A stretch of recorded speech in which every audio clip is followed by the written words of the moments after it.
A 16-year-old girl accepts a stranger's offer to borrow his phone. 30 seconds later, she's locked inside his van, and he's reaching under the seat for a gun.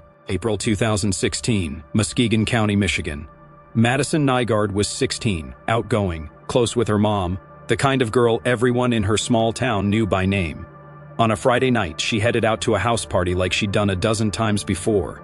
No curfew, no reason to think this night would be any different. But Muskegon County wasn't as safe as it looked. 3 years earlier, a gas station clerk named Jessica Haringa vanished into thin air. Her purse and cigarettes left behind, no trace of her ever found.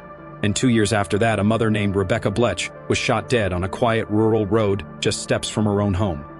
Both cases went cold. Nobody connected them. Not yet.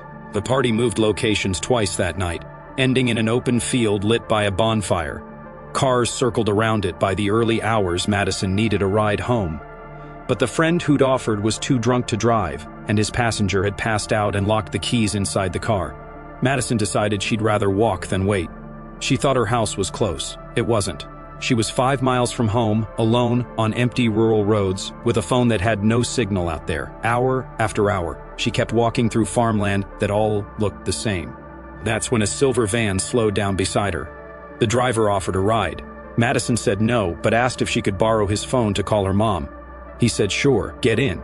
The second she climbed inside, the doors locked, the windows were up. His phone, he told her, was dead.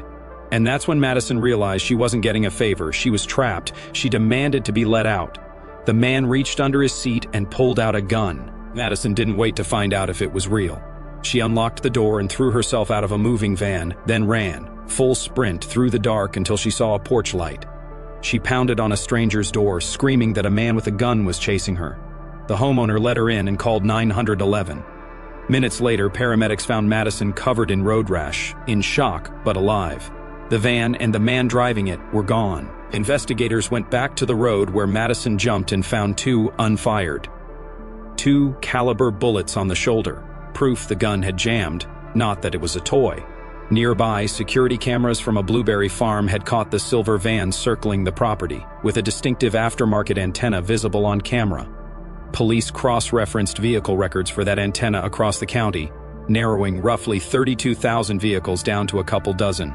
2 weeks later, they landed on one owner, Jeffrey Willis. Madison identified him instantly in a photo lineup. When police searched Willis's van, they found a locked toolbox filled with restraints and a loaded .22 pistol under the driver's seat, ballistically matched to the bullet that killed Rebecca Blech 2 years earlier.